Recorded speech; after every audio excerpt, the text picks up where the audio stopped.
Hey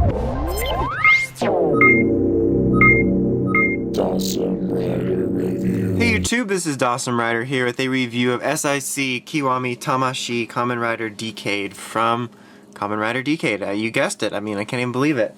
So as usual, I don't know, this is a smaller line in the SIC line. No, it's a smaller figure line for SIC, and then a more affordable scale and whatnot. And we recently sort of had a revamp in a sense because they're kind of smaller and have cooler packaging. So I'm not sure if we got a good trade-off or not, but let's find out. Let's take a look at the packaging. The packaging is pretty cool. As opposed to previously, for most of the line, which we got just a generic plastic packaging with a background. This one's actually in its own box. You've got the Decade logo on the back. It says Master Rider Decade there. Can't we just change them all to Kamen Rider now? I don't know why it's only post double.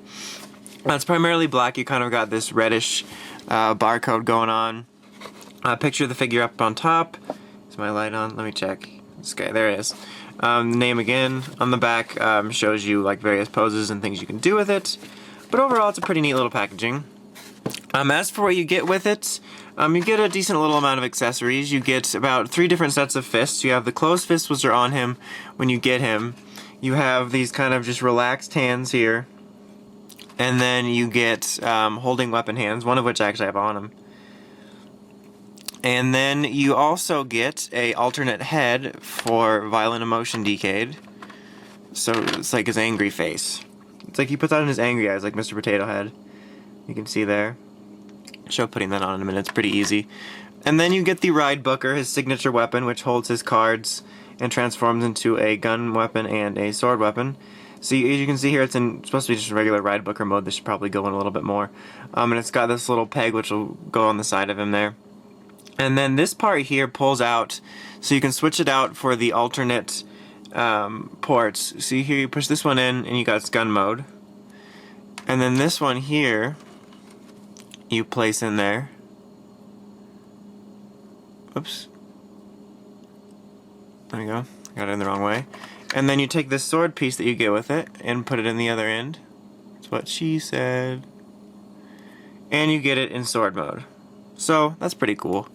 I'm probably just gonna get it ready for gun mode, since that's what I'm gonna be putting it in for later.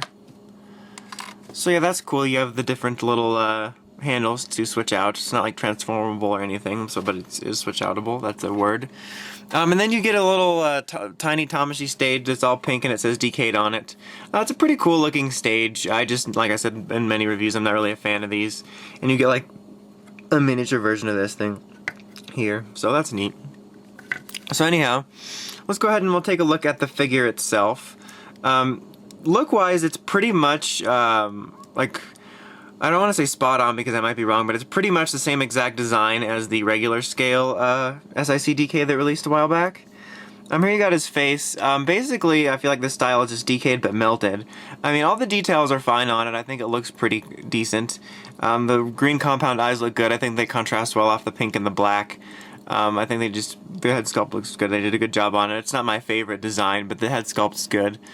And then his chest sculpt here is also very well done. You got some nice details in there, like some nice small intricate details in there, like some nice kind of almost circuitry looking designs on his shoulders and whatnot. The paint looks good. It's kind of got an almost gloss to it.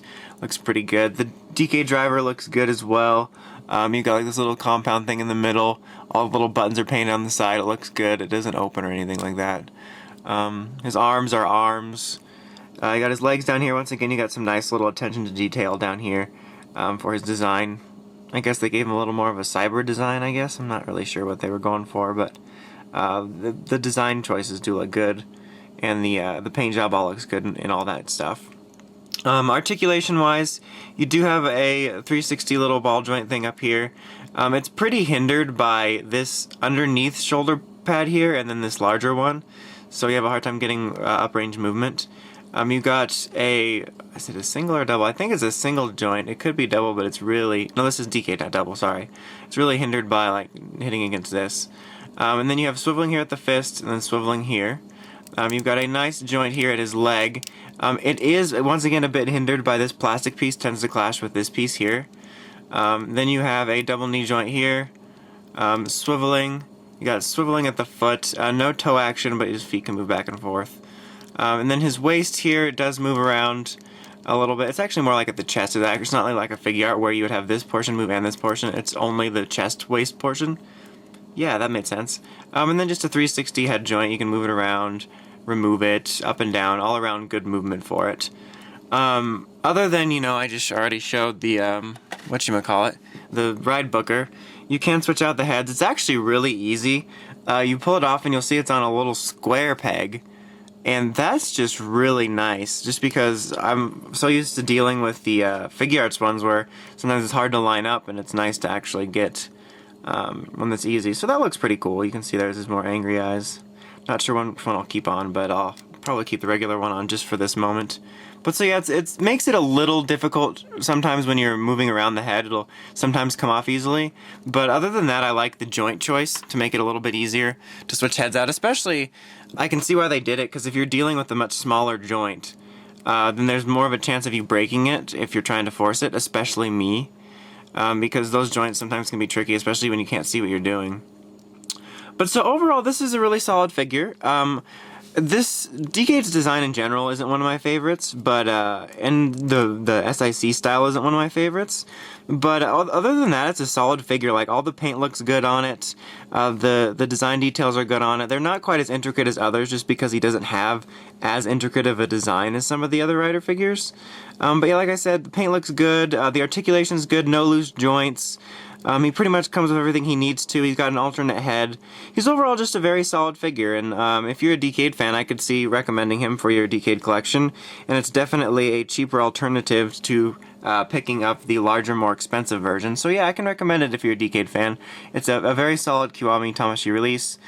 Just one last thing of note here, I don't have a comparison at the moment, sorry, but if you watch my Kuga review, Kiwami Kuga, you know that they downscaled this line a little bit. It's a little bit shorter, which isn't a huge deal. Like, I wish they just wouldn't, because, I mean, how much are you really saving? But it's still a great figure for your value, for what you get, but it's just a little disappointing that they downscaled it, but it's still an overall really good line. So anyway, I've rambled enough. Till next time, make sure you check out the podcast at ridersrangersrambles.com. Till next time, this is Dawson Rider, signing out.